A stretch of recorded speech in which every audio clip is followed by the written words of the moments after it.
Hello বন্ধুরা, সবাই কেমন আছো? আল্লাহর রহমতে সবাই ভালো আছো। আজকে আলোচনা করব মালয়েশিয়ার একটা পার্ক নিয়ে, টিটিওংশা পার্ক।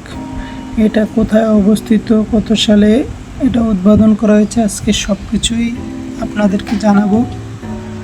টিটিওংশা পার্ক কুয়ালালামপুরের কেন্দ্রস্থলে অবস্থিত। এটি জনপ্রিয় শহরের উদ্যান, যা 1930 সালে 1 ফেব্রুয়ারি খোলা হয় এবং এটি একটি বিশাল এলাকা জুড়ে বিস্তৃত।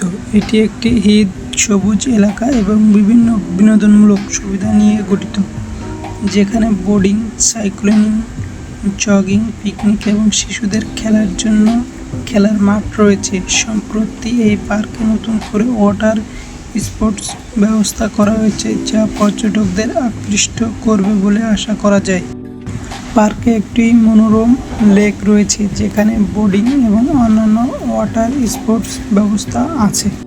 এখানে শিশুদের খেলার মাঠ ও বিভিন্ন খেলার সুবিধা থাকায় এটি পুরো পরিবারের জন্য একটি সুন্দর স্থান। কুয়ালালামপুরের কেন্দ্রস্থলে অবস্থিত এটি। এখানে সব ধরনের সুযোগ সুবিধা পাবেন। আগে এখানে ওয়াটার স্পোর্টসের ব্যবস্থা ছিল না, নতুন করে ওয়াটার স্পোর্টসের ব্যবস্থা করা এটি পর্যটকদের জন্য আরও আকর্ষণীয় হয়ে উঠেছে। এটি স্থানীয় ও বিদেশি পর্যটকদের মধ্যে একটি জনপ্রিয় স্থান, যা বিনোদনের জন্য একটি চমৎকার জায়গা। আপনারা এই জায়গাটা বেছে নিতে পারেন মালয়েশিয়ার শহরের ভিতরেই। এখানে রাতের যে মনোরম পরিবেশ এত সুন্দর, এত আকর্ষণীয়, সেটা বলার যায় না, কারণ এত ভালো লাগে এই জায়গাটা। আকর্ষণীয় যখন সন্ধ্যা নামে তখন প্রকৃতির ফুল ঢেলে দিয়েছে এখানে। প্রকৃতিটা সবাই চেষ্টা করবেন যে বিকালের দিকে আসার, তাহলে সুন্দর কিছু মুহূর্ত দেখতে পারবেন।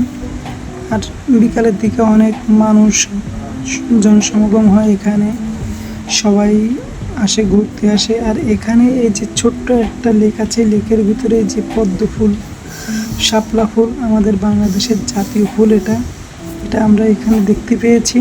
অনেক আনন্দ লাগছে যে আমাদের দেশের শাপলা ফুলও এখানে তারা সাজিয়ে রেখেছে। এমন অনেক কিছুই আছে যা বাংলাদেশে আমাদের কাছে জনপ্রিয়, এদেশেও তাদের কাছে জনপ্রিয়। সবাই এই জায়গাটা ঘুরতে আসবেন। যারা মালয়েশিয়াতে থাকেন অবশ্যই আসবেন, আর যারা বাইরে থেকে ঘুরতে আসেন, বাংলাদেশ থেকে যারা ঘুরতে আসেন, তারা মালয়েশিয়াতে যখন আসবেন তখন এই জায়গাটা ঘুরবেন, আপনাদের অনেক ভালো লাগবে। অনেক একটা সুন্দর একটা মুহূর্ত দেখতে পাবেন, যেটা সচরাচর দেখা যায় না। এই জায়গাটা এমন সুন্দর, আর চারিপাশটাই শহরের বিল্ডিংয়ে আকৃষ্ট করবে আপনাদেরকে। দেখেন অনেক রাত হয়ে গেছে, তারপরেও এরা জগিং করছে, হাঁটাচলা করছে। এদেশের একটা নিয়ম আছে, অনেক ভালো লাগে। সবাই সন্ধ্যার পরে জগিং করে। সবাই ভালো থাকবেন।